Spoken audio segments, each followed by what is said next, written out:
संदीप रेड्डी वांगा, जिन्होंने अपने लाइफ में सिर्फ 3 मूवीज डायरेक्ट की है, अर्जुन रेड्डी, कबीर सिंह जो हिंदी रीमेक है अर्जुन रेड्डी की, और रणबीर कपूर की एनिमल। और ये तीनों मूवीज ब्लॉकबस्टर हिट थी। इन मूवीज की कल्ट फॉलोइंग बन गई और संदीप रेड्डी वांगा एक हाउस होल्ड नेम बन गए पूरे देश में। Vanga deserves the respect. ये एक ऐसा अचीवमेंट है जिसके लिए फिल्म मेकर्स सारी जिंदगी लगा देते हैं, और जितने सक्सेसफुल संदीप रेड्डी वांगा है उतने ही कंट्रोवर्शियल। उन पे आरोप लगते हैं कि वो वायलेंस ग्लोरीफाई कर रहे हैं, वो अपने मूवीज के थ्रू मिसोजिनी प्रमोट कर रहे हैं, उनके कैरेक्टर्स मैन चाइल्ड है जो रियल लाइफ में एग्जिस्ट नहीं करते। ये क्रिटिसिज्म मेनली संदीप रेड्डी वांगा को वो ऑडियंस या फिर मेन स्ट्रीम क्रिटिक्स से मिलता है जिन्हें उनकी मूवीज प्रॉब्लमैटिक लगती है। लेकिन संदीप उन कुछ फिल्म मेकर्स में से हैं जो खुल के ओपनली इन क्रिटिक्स को जवाब देते हैं। Sanju, where is my Mangalsutra? What happens after that? You can talk volumes about it, but everybody loved it. It's just 300 odd women he slept with. We all cheering and whistling the theater. Nobody thinks in that way. And where do you get that angle in between? I never understood. लेकिन ऐसा क्या है संदीप रेड्डी वांगा के filmography में कि उनकी हर movies release से पहले और रिलीज के सालों बाद भी ऑडियंस को डिवाइड करके रखती है? क्या सही में संदीप एक मिसोजिनिस्ट डायरेक्टर है या एक ब्रेव फिल्म मेकर है? क्या सही में संदीप कंट्रोवर्शियल किंग है या एक पैशनेट स्टोरी टेलर? और ऐसा क्यों है कि क्रिटिक्स हेट संदीप रेड्डी वांगा? मैं योगी आज बात करूंगा YBB फिल्मी के इस वीडियो में। तो वीडियो शुरू होने से पहले YBB फिल्मी को सब्सक्राइब जरूर कर लेना, हमारे बहुत जल्दी 400K फॉलोअर्स होने वाले हैं।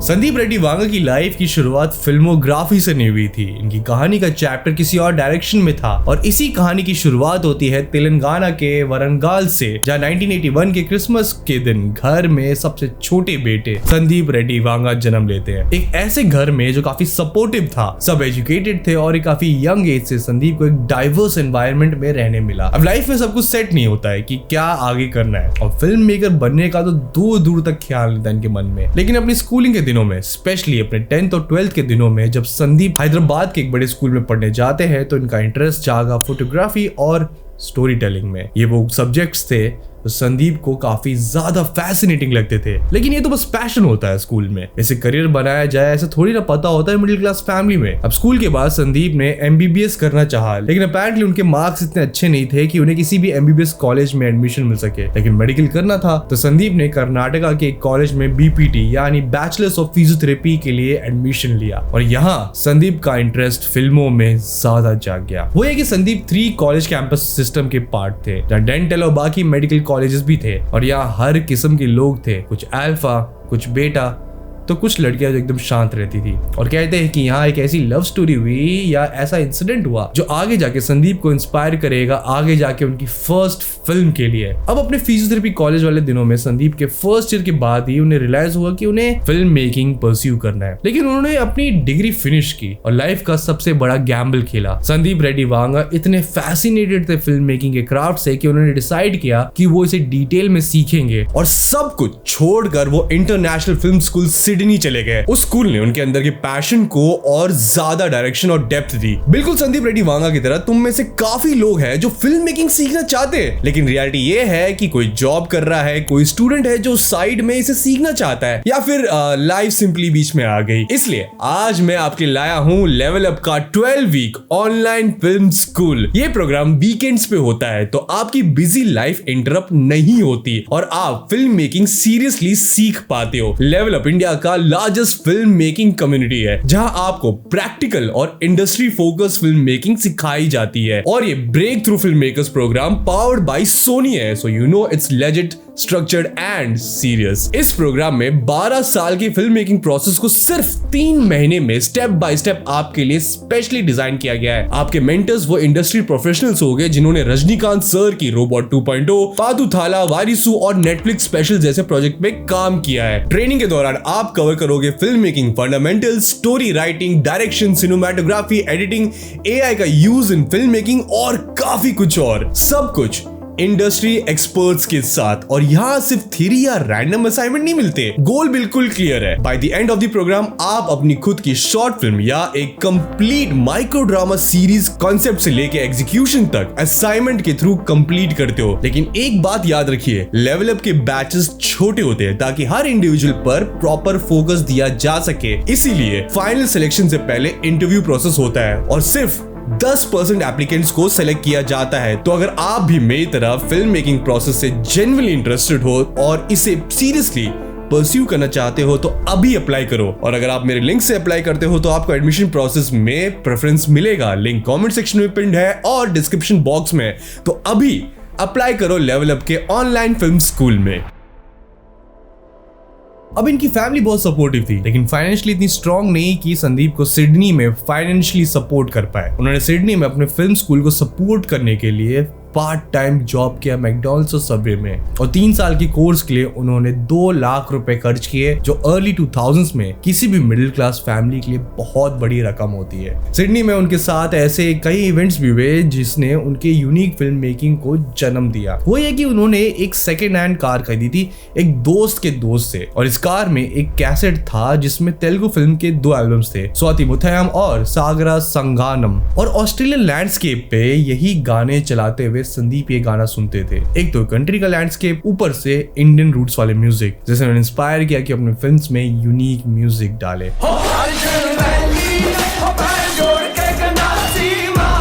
फिल्म मेकिंग स्कूल में संदीप ने कई शॉर्ट फिल्म्स भी बनाए और वापस इंडिया आ गए इस होप में कि अब तो वो आग लगा देंगे। लेकिन इतना आसान थोड़ी ना रास्ता है। बड़े बड़े डायरेक्टर्स के दरवाजे खटखटाए उन्होंने और हर जगह रिजेक्ट हुए। एक बार तो पूरी जगानंद के ऑफिस गए तो उनके मैनेजर ने कहा कि अपना रिज्यूम वॉचमैन के पास छोड़ के चल जाए। मल्टीपल रिजेक्शंस के बाद वो लो लेवल क्रू मेंबर बने 2005 की फिल्म मनसू मड विनादू के सेट पे, जहां वो 25 दिन काम किए। अब उन्होंने छोटे मोटे काम भी किए यहाँ वहां, जिसमें से कुछ बड़े काम थे उनका एस एन एडी काम करना 2010 की फिल्म केडी में, और फिर माली माली इडू रानी रोजू में भी वो एस एन एडी काम किए 2015 में। लेकिन इसी बीच वांगा ने देख लिया था कि फिल्म मेकिंग का प्रोसेस कैसा होता है। उन्हें समझ आ गया था कि अब वक्त आ गया कि वो खुद की स्टोरी सुनाए, और 2013 में ही संदीप ने अपनी फर्स्ट फिल्म की कहानी लिखनी शुरू की। 2 साल लिए वांगा ने अपनी इस फिल्म को लिखने के लिए। आइडिया था कि कुछ यूनिक लिखेंगे वो, और एक ऐसी स्टोरी जो रॉ होगी एंड रियल होगी। और इसी कहानी को लेके वांगा कई प्रोड्यूसर्स के पास गए, लेकिन हर किसी ने उन्हें रिजेक्ट कर दिया। किसी ने कहा कि स्क्रिप्ट काम नहीं करेगा, तो किसी को एक्सप्लिसिट लैंग्वेज से इशू था। कुछ ने तो कहा कि अपने स्क्रिप्ट को टोन डाउन करो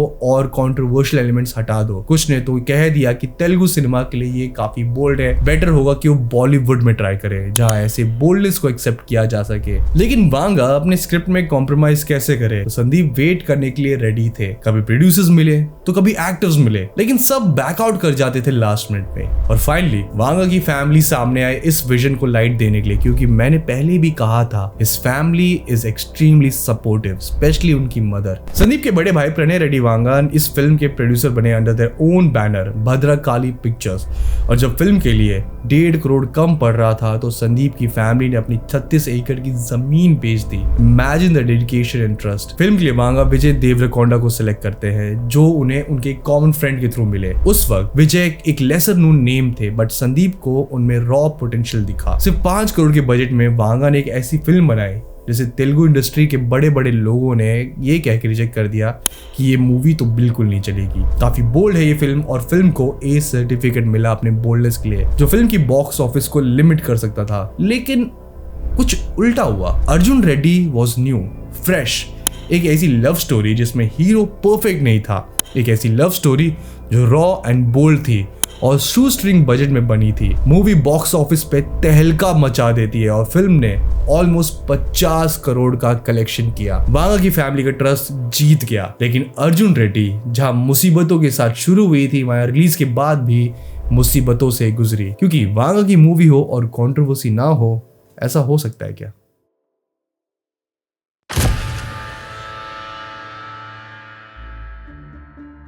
काफी लोग लगता है कि अर्जुन रेड्डी वांगा की लाइफ से इंस्पायर्ड है, लेकिन वांगा ने रिवील किया कि उनकी लाइफ के रेफरेंसेस तो है मूवी में, पर मूवी उनकी लाइफ की कहानी नहीं है। पर उनके कॉलेज के दोस्तों ने कहा कि मूवी देख के उन्हें अर्जुन में वांगा तो जरूर दिखे। अब मूवी हिट थी, जनता को पसंद आ रही थी, लेकिन कंट्रोवर्सी की तो बस ये शुरुआत थी। कांग्रेस के लीडर और former MP V Hanumantha Rao ने अर्जुन रेड्डी के रिलीज पोस्टर को फाड़ा, जहां कैरेक्टर्स किस करते हुए नजर आ रहे थे। ये पोस्टर्स बसों पे, दीवारों पे चिपकाए हुए थे और उनका कहना था कि ऐसे पोस्टर्स यंग माइंड्स को करप्ट करता है। और फिल्म मेकर्स पे भी प्रेशर डाला गया इन पोस्टर्स को हर जगह से हटाया जाए। उन्होंने सेंसर बोर्ड को एक फॉर्मल कंप्लेन भी लॉन्च किया, कहते हुए कि ये मूवी कॉलेज में सेक्सुअल अब्यूज और सब्सटेंस अब्यूज हॉस्पिटल में प्रमोट करता है। तेलंगाना के चीफ मिनिस्टर चंद्रशेखर राव से भी उन्होंने रिक्वेस्ट किया कि इस फिल्म की स्क्रीनिंग को रोक दी जाए स्टेट में। वहीं क्रिटिक्स काफी हार्श थे। विष्णुप्रिया भंडारम, फर्स्ट पोस्ट के एक जर्नलिस्ट को फिल्म में दिखाए गए अल्फा मेल एंगल काफी प्रॉब्लमैटिक लगा। वहीं नीलिमा मेनन का कहना था कि ये बात काफी प्रॉब्लमैटिक हो जाती है जब act of verbal abuse with sexual coloured remarks पे सेलिब्रेटरी बैकग्राउंड स्कोर लगा दिया जाए, जस्ट टू शो कि ये एक्ट हीरोइक है। प्रमित चैटर्जी ऑफ मैशेबल ने फिल्म को ब्रांड दिया flag bearer of 21st century toxic masculinity. Critics को फिल्म काफी प्रॉब्लमैटिक लगी। इशू था अर्जुन का पॉजिटिवनेस और कंट्रोलिंग नेचर, बिना कंसेंट के फिजिकल कांटेक्ट करना, फैमिली की तरफ डिसरिस्पेक्ट। विजयवाड़ा में तो वुमेन्स ग्रुप ने एक प्रोटेस्ट भी किया था फिल्म के अगेंस्ट कि ऐसी फिल्म्स यंग माइंड को इन्फ्लुएंस कर सकता है। ऑनलाइन डिबेट शुरू हो गया अगेंस्ट अर्जुन रेड्डी। लोग फिल्म में प्रॉब्लम ढूंढ के उन्हें डिस्कस कर रहे थे, लेकिन वांगा ने डिफेंस में कहा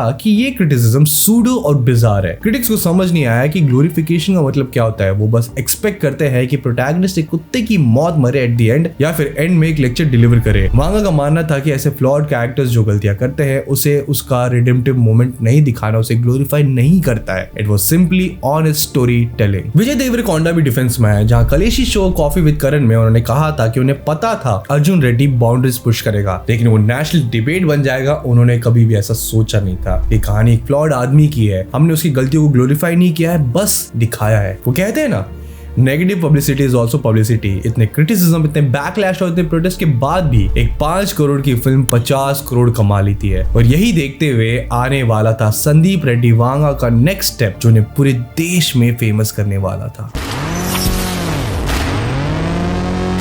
वांगा ने अर्जुन रेड्डी के राइट्स प्रोड्यूसर मुराद खेतानी और सिने वन स्टूडियोज के अश्विन वार्डे को बेच दी थी और प्लान था कि वही अर्जुन रेड्डी का हिंदी वर्जन डायरेक्ट करेंगे। उनकी फर्स्ट चॉइस रणवीर सिंह थे, लेकिन बात बनी नहीं, तो वो शाहिद कपूर के पास गए और उन्हें लॉक किया इस रोल के लिए। लेकिन फिर उन्हें पता चला कि हिंदी राइट्स के ओनर ने अर्जुन कपूर को चूज किया है for the lead role of Kabir Singh. वहां काफी नाराज हुए इस बात पे कि उन्होंने शाहिद को तो लॉक कर दिया, उनसे बात कर ली, उन्हें कमिटमेंट दे रखा है, लेकिन किस्मत उनकी अच्छी थी और शाहिद को ही इस रोल के लिए फाइनलाइज वो कर पाए। प्रीति के लिए उन्होंने कियारा आडवाणी को सिलेक्ट किया और फिल्म की शूट शुरू हुई, लेकिन इस बार Kabir Singh was more violent. ऐसे कई सीन्स थे अर्जुन रेड्डी में जहां अर्जुन डिस्पाइट बीइंग प्रॉब्लमैटिक एक प्रोग्रेसिव मेल नजर आता है। जहां कुछ सीन्स थे जहां वो अपने बेस्ट फ्रेंड शिवा के होने वाले जीजा को डांट देता है क्योंकि वो एयर होस्टेस को ऑब्जेक्टिफाई कर रहा था, जो अर्जुन पर से मिसोजिन्स का टैग हटा तो देता है। लेकिन कबीर सिंह में ऐसे सीन्स नहीं थे। कहते हैं कि सीन्स फिल्म में थे, लेकिन इन्हें कट कर दिया गया एक शार्प रन टाइम रखने के लिए। अब एक तरफ उनकी फिल्म का बजट 5 करोड़ था, कबीर सिंह का बजट 60 करोड़ बताया गया और फिल्म ने वर्ल्ड वाइड 379 करोड़ का कलेक्शन किया, जिसने कबीर सिंह को एक ब्लॉकबस्टर डिक्लेयर कर दिया। संदीप रेड्डी वांगा को इस फिल्म ने बॉलीवुड में फेमस कर दिया, लेकिन इस बार क्रिटिसिज्म और स्ट्रॉन्ग था। बातें वही हुई कि मूवी मिसोजिनी और टॉक्सिक बिहेवियर को ग्लोरीफाई करता है। एक लड़की को बिना कंसेंट के कोई कैसे किस कर सकता है, दोस्त को यह आदमी कंट्रोल करता है, प्रीति के पास कोई वॉइस नहीं है और कबीर एक लड़की को स्लैप कैसे कर सकता है, ये तो गलत है। लेकिन वांगा के लिए मूवी क्लोज था उनके दिल से और वो इस मूवी के डिफेंस में सामने आए। उन्होंने अनुपमा चोपड़ा को इंटरव्यू देते हुए ये कहा, Kabir has a reason to slap and if you can't slap, if you can't touch your woman wherever you want, and if you can't slap, you can't kiss, you can't use cuss words, I don't see emotion there.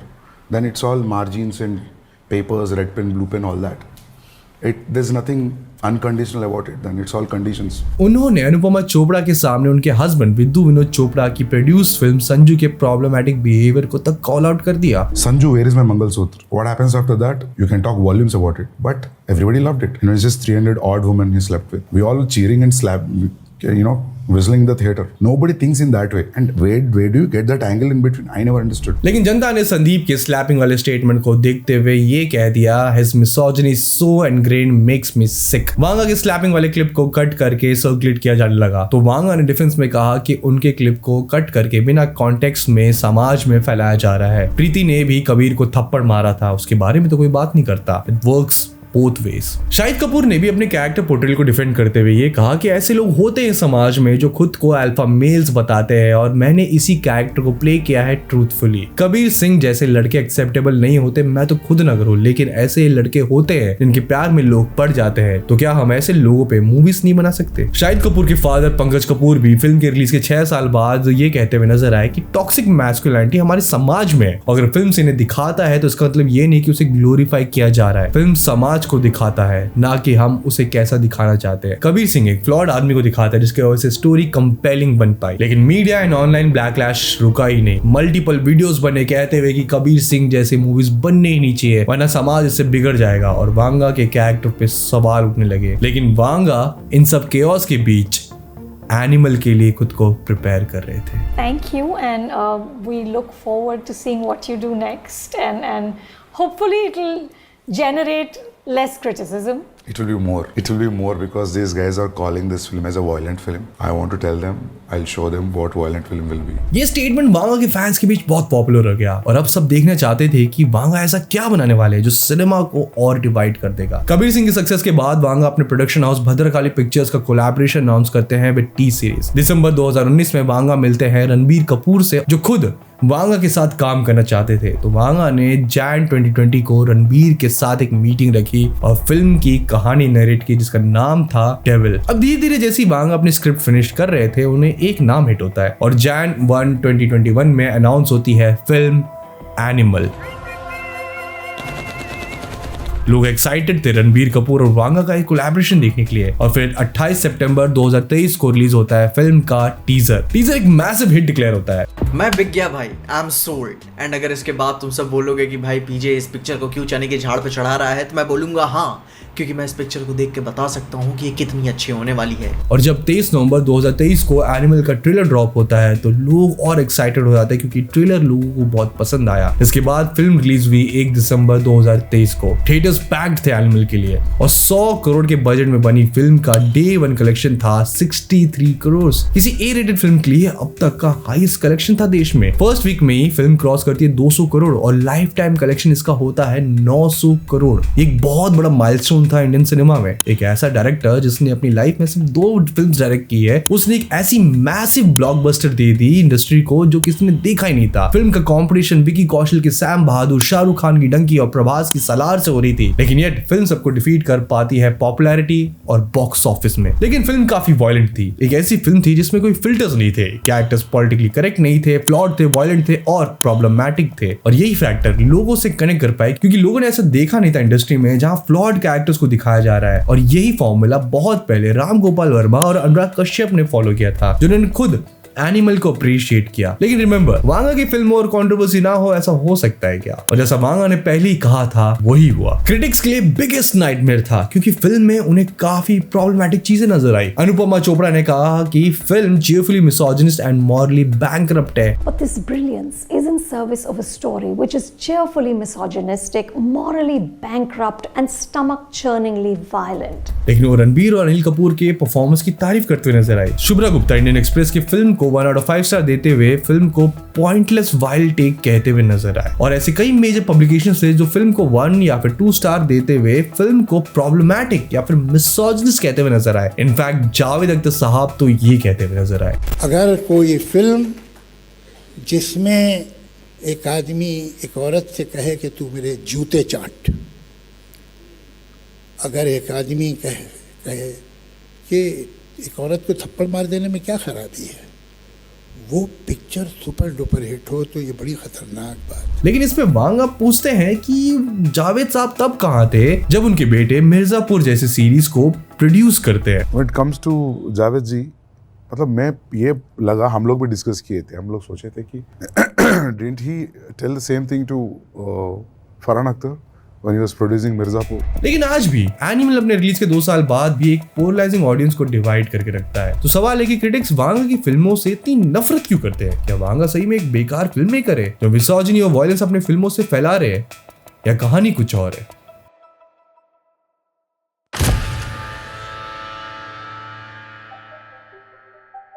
जब animal release हुई तो industry में एक बात फैली कि अब से इंडस्ट्री को प्री एनिमल और पोस्ट एनिमल एरा के एंगल से देखा जाएगा। रूमर्स थे कि एनिमल के रिलीज के बाद स्टूडियोज एनिमल को समझने की कोशिश कर रही है कि ऐसा क्या है इन फिल्म्स में जो लोगों को अट्रैक्ट कर रहा है, और शायद इसका रीजन है वांगा का approach while cooking his stories. Same example हम फिल्म्स जैसे कि धुरंधर में देखते हैं, या ऐसे फिल्म्स जो कल्ट है। वांगा का नंबर 1 अप्रोच है कि अपने कैरेक्टर्स के साथ ट्रू रहना। जहां यूजुअली फिल्म्स में फ्लॉड कैरेक्टर्स दिखाया जाता है तो उसे करंट वोक एनवायरनमेंट के हिसाब से टोन डाउन करना पड़ता है राइटर्स को, just to avoid backlash from critics. जो सेम चीज हमें हॉलीवुड देखने मिलती है। यही बात वांगा ने खुद रिवील की है, जिसके वजह से फिल्मों को देखते टाइम हम कैरेक्टर से रिलेट करते करते रह जाते हैं। लेकिन वांगा का अप्रोच फियरलेस है। उन्होंने एनिमल के डायलॉग राइटर सौरभ गुप्ता को साफ कह दिया था, बी फियरलेस। इनफैक्ट अपने राइटर को वांगा ने वो रिस्पेक्ट और स्टैंड दिया जो यूजुअली इंडस्ट्री में राइटर्स के साथ नहीं होता है। So if the pre and post means that everybody pays this much attention, gives this much value to the writing of a film, and I can say this as a dialogue writer, मैं कंधे से कंधा मिला के खड़ा था इनके साथ। I've not experienced that. You know, I went in the same car to the set every day, said bye with him, and came back with him.